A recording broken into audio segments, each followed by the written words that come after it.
অলসতাকে কি বলবো আমরা? মুমিনের জীবনে কোনো অলসতা নাই। অলস হয় মুনাফিকরা। অলস হয় কারা? চিল্লায় বলতে হবে। মুমিনরা অলস হয়। অলস হয় কারা? এজন্য কোরআনে আল্লাহ এই কথাও বলে দিলেন, ওয়াইদা কামু ইলাস সালাতি কামু কুসালা ইউরাউনান নাসা ওয়ালা ইয়াযকুরুনাল্লাহা ইল্লা কালিলা। সুবহানাল্লাহ পড়ে। মুনাফিকরা যখন মানুষকে দেখানোর জন্য নামাজে যায়, ওই নামাজে তাদের ইখলাস নাই, ওই নামাজের ভেতরে তাদের কোনো খুশু খুদু নাই, ওই নামাজের ভেতরে আছে শুধু অলসতা। ওই নামাজে কি আছে? কিন্তু আমরা যখন নামাজে যাই আমাদের অলসতা আছে? আমরা নামাজ পড়লে আমাদের হৃদয়টারে সজীব করে দেয় কে? আমরা ওযু করলে আমাদের মনটাকে চাঙ্গা করে দেয় কে? আমরা মসজিদে ঢুকলে হৃদয়টাকে প্রাণবন্ত করে দেয় কে? মুমিন তো নামাজে গেলে চাঙ্গা হয়, মুমিন ওযু করলে চাঙ্গা হয়। বিষ্ণু ঈসা ইসলাম বললেন, ইয়াকিদু শাইতানু আলা কাফিয়াতি রাসি আহাদিকুম ইদা নাম। খেয়াল করে শুনবেন লক্ষ্মীপুরের ভাইরা, চমৎকার একটা হাদিস। আমরা যখন ঘুমোতে যাই, শয়তান আমাদের প্রত্যেকের মাথার পিছনে 3টা অলসতার গিট মারে। কয়টা? আওয়াজ করে বলেন। 3টা অলসতার গিট মারে। ইয়াকিদু শাইতানু আলা কাফিয়াতি রাসি আহাদিকুম সালাসা উকাব। 3টা গিট মারে যখন আমরা ঘুমোতে যাই। অলসতার 3টা গিট মেরে আমাদের কানের সামনে এসে ফিসফিস করে মন্ত্র পড়তে থাকে, আলাইসা লাইলুন তাওয়িলুন ফারকুদ, আলাইসা লাইলুন তাওয়িলুন ফারকুদ। বিশাল লম্বা রাত, ঘুমাও। অনেক সময় আছে, ঘুমাও। রাত 5টা বেজে যাচ্ছে, তাহাজ্জুদের সময় শেষ হয়ে যাচ্ছে, তখনও শয়তান বলে রাত অনেক লম্বা, ঘুমাও। ফজরের সময় পার হয়ে যাচ্ছে, সূর্য উঠে যাচ্ছে, শয়তান বলে আলাইসা লাইলুন তাওয়িলুন ফারকুদ, এখনো অনেক সময় আছে, লম্বা চওড়া রাত পড়ে আছে, তুমি ঘুমাও। বিশ্বনবী বললেন, ফাইনিস্তাইকাযা ওয়া যাকারাল্লাহ ইনহাল্লাত উকদা। আমার উম্মতের কেউ যখন ঘুম থেকে জেগে ঘুম থেকে ওঠার দোয়া পড়া শুরু করে দেয়, অলসতার প্রথম গিটটা সাথে সাথে খুলে দেয় কে? আপনি ঘুম থেকে উঠেই যখন ঘুম থেকে ওঠার দোয়া পড়বেন, আপনার অলসতার প্রথম গিট খুলে দেয় কে? ঘুম থেকে ওঠার দোয়াটা কি? আলহামদুলিল্লাহিল্লাযী আহইয়ানা বা'দা মা আমাতানা ওয়া ইলাইহিন নুশুর। প্রশংসা সে আল্লাহ, যে আল্লাহ আমাদেরকে লম্বা একটা ঘুম শেষে, মৃত্যু শেষে আমাদেরকে ঘুম থেকে উঠালেন। এই দোয়াটা পড়ার সাথে সাথে শয়তান যে 3টা গিট মারছে, ওই 3টার একটা খুলে দেয় কে? ফাইন তাওয়াদ্দা ইনহাল্লাত উকদা। ঘুম থেকে জেগে ঘুমের দোয়া পড়ার পরে যখন কেউ ওযু করে ফেলে, অলসতার দ্বিতীয় গিটটাও খুলে দেয় কে? ওযু করার পরে ফাইন সাল্লাত ইনহাল্লাত উকদা, নামাজের মুসল্লায় দাঁড়িয়ে যখন নামাজ শুরু করে দেয়, অলসতার 3 নাম্বার গিটটাও খুলে দেয় কে? 3টা গিট যখন খুলে দেয়, বিষ্ণু ইসলাম বললেন, ফাসবাহা নাশীদাল কলব। নাশীদ, তখন মুমিন বান্দা সজীব হয়ে ওঠে, প্রাণবন্ত হয়ে ওঠে, উচ্ছ্বসিত হয়ে ওঠে। ওয়া ইল্লা খাবিসান নাফসি কাসলান। আর যদি ঘুমিয়ে থাকে, 3টা গিট তার মাথার পেছনে শয়তানের অলসতার লেগে থাকে, তাহলে তার দিনটা শুরু হয় অলসতা দিয়ে, আর সে হয় অলসতার রাজা। চিল্লায় এখন ঠিক কিনা? এজন্য আমরা কি অলস হতে চাই না কর্মঠ হতে চাই? কোন নবীরা কি অলস ছিলেন? পৃথিবীতে কোন নবী অলস ছিলেন? সব নবী কর্মঠ ছিলেন। বিষ্ণু ইসলাম বললেন, মা বাআসাল্লাহু নাবিয়্যান ইল্লা রাআল গানাম। এই পৃথিবীতে এমন কোন নবী নাই যে নবী বকরি চড়ায় নাই। কি চড়ায় নাই? বকরি রে আপনারা লক্ষ্মীপুরের ভাষায় কি বলেন? কি বলেন? ছাগল। তো পৃথিবীতে এমন কোন নবী নাই যে নবী কি চড়ায় নাই? ছাগল চড়ায় নাই। সাহাবারা বললেন, ইয়া রাসূলুল্লাহ আনতা কাযালিক, আপনিও ছাগল চড়াইছেন?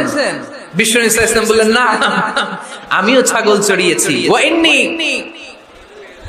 আরআহা আলা কারারিতি আহলি মক্কা, আমি তো মক্কাবাসীদের অল্প কিছু পয়সার বিনিময়ে তাদের ছাগলগুলোকে চড়িয়ে দিতাম। সুবহানাল্লাহ পড়বেন না? বিষ্ণু ইসলাম ছাগল চড়াতে। ছাগল চড়ানো সহজ কাজ না কঠিন কাজ? কেন কঠিন এটা? হ্যাঁ, টেরা খুঁটি মারে। হ্যাঁ, কি করে? বসে থাকতে হয়। তো ছাগল যারা পালে তারা জানে ছাগল পালা কত কষ্ট। ওরে ডানে টান দিলেও কই যায়, রশি ধরে বায়ে টান দিলে কই যায়, সামনে টানলে কই যায়, পিছনে টানলে কই যায়। সারা সপ্তাহ আপনি সময় পান না এটার গোসল করাবেন, ভাবলেন আজকে জুমার দিন আমিও গোসল করি, এটারও গোসল করাই। এটারে আপনি পুকুর ঘাটে নিবেন, টান দিয়েছেন, ওর বাপের কিরা ও 1 ইঞ্চিও সামনে যাবে না, ঠিক কি না? এই টেরা প্রাণী আল্লাহর কি মহিমা। আল্লাহ তাআলা পৃথিবীর সবচেয়ে শ্রেষ্ঠতম মানুষদেরকে ছাগল চড়িয়ে ছেড়েছেন, ঠিক কি না? মা বাআসাল্লাহু নাবিয়্যান ইল্লা রাআল গানাম। এই পৃথিবীতে এমন কোন নবী ছিল না যে নবীরা ছাগল চড়ায় নাই।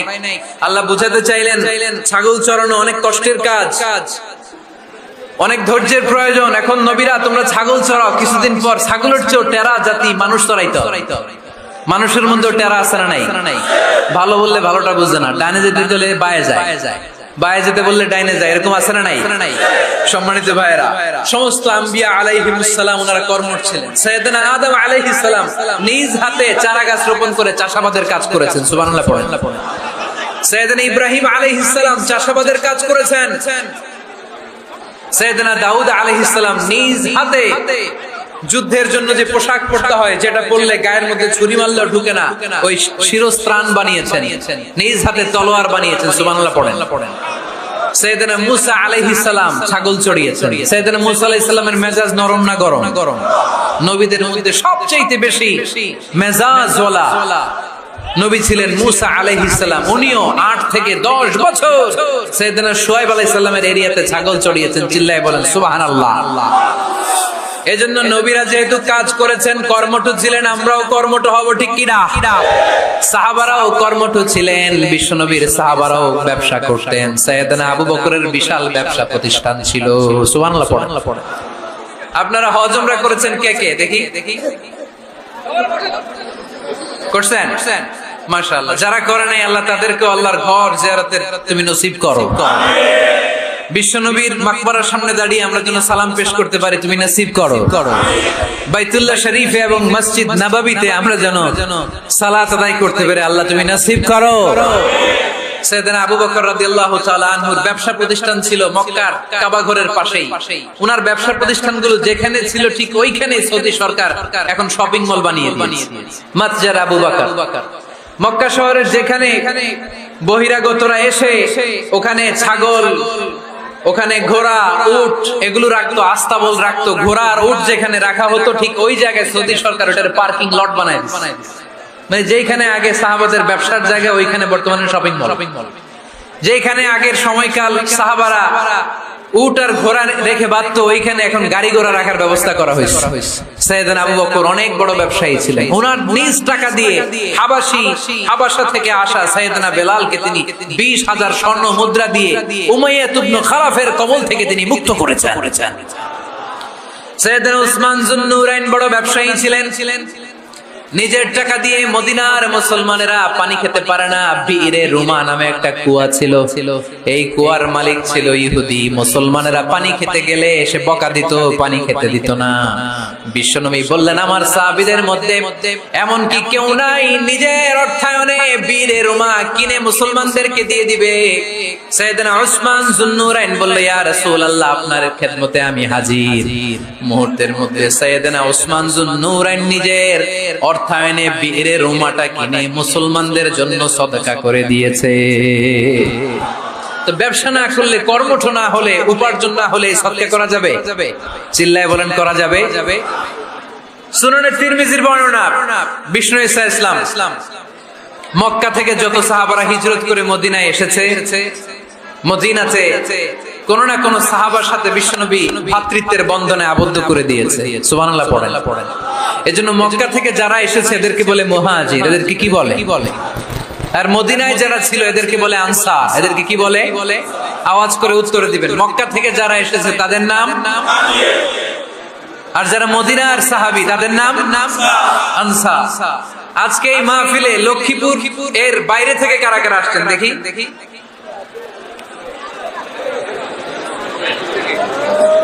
মাশাআল্লাহ, মাশাআল্লাহ, অনেক আসছে। আল্লাহ ভাইদেরকে তুমি কবুল করো, হাত নামান। এই যে লক্ষ্মীপুরের বাইরে থেকে যে ভাইরা আসছে তারা লক্ষ্মীপুরের মেহমান, ঠিক কিনা? মক্কা থেকে হিজরত করে যে সমস্ত সাহাবারা এসেছিল তারা ছিল মদিনার মেহমান।